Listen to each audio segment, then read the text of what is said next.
చిలకలూరిపేట స్థానిక శాఖ గ్రంథాలయం వద్ద అంగన్వాడీలు చేస్తున్న నిరవధిక నిరాహార దీక్షలు బుధవారం నాటికి 37వ రోజుకు చేరాయి. ఈ సందర్భంగా నేతాజీ సుభాష్ చంద్రబోస్ విగ్రహం వద్ద తమ నిరసన కార్యక్రమం తెలిపారు. ఈ సందర్భంగా సిఐటియు మండల కన్వీనర్ పేరు బోయిన వెంకటేశ్వర్లు మాట్లాడుతూ రాష్ట్ర ప్రభుత్వం ఇప్పటికైనా ఇస్తామన్న అంగన్వాడీల న్యాయమైన కోరికలను వెంటనే తీర్చాలన్నారు. అంగన్వాడీలకు 26,000 రూపాయల వేతనం ఇవ్వాలని డిమాండ్ చేశారు. బోస్ బొమ్మ వద్ద నిరసన కార్యక్రమం జరిపి అనంతరం దీక్షా శిబిరం వద్ద దీక్ష కొనసాగించారు. ఈ కార్యక్రమం పల్నాడు జిల్లా కేవీపీఎస్ సహాయ కార్యదర్శి ఎం నిల్సన్, అంగన్వాడీ యూనియన్ అధ్యక్షురాలు జి సావిత్రి, అంగన్వాడీలో వర్కర్లు, హెల్పర్లు, టీచర్లు తదితరులు పెద్ద ఎత్తున ఈ కార్యక్రమంలో పాల్గొన్నారు. సంస్థ ఆధ్వర్యంలో విజయవాడలో అమర నిరాహార దీక్షకి మా నాయకత్వం కూర్చుంది.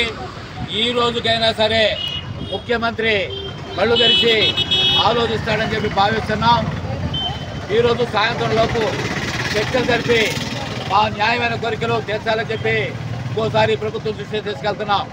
ఇంకా మొండిగా ఉంటే మరి ఈ ప్యాలెస్ను కూడా ముట్టడి చేస్తాం, హెచ్చరిక చేస్తూ ఉన్నాం. శాంతియుత పద్ధతుల్లో ఈరోజు వరకు కూడా మరి శాంతియుత పద్ధతుల్లో సమ్మె జరుగుతూ ఉంది.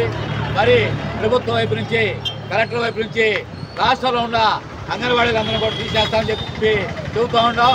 ఇది దుర్మార్గమైన చర్య. దీన్ని మేము సిఐటిగా అంగన్వాడీ సంఘం తరఫున ఖండిస్తూనే ఉన్నాం. నువ్వు ఏమి చేయలేవు, నువ్వేమైనా చేయదలుచుకుంటే మరి తక్షణమే 26,000 రూపాయలు వేతనం పెంచి మరి అంగన్వాడీని సమ్మె విరమించే విధంగా చేయాలి. ఆ విధంగా చేయకపోతే భవిష్యత్తులో అన్ని రాజకీయ పార్టీలు అనేక మంది మద్దతు తెలియజేస్తారు. వాళ్ళందరూ కలుపుకొని రాష్ట్రంలో బంధుకు కూడా వెనకాడని చెప్పి హెచ్చరిక చేస్తూ ఉన్నాం. వర్ధిల్లాలి అంగన్వాడీ అంటే నేను వర్ధిల్లాలి.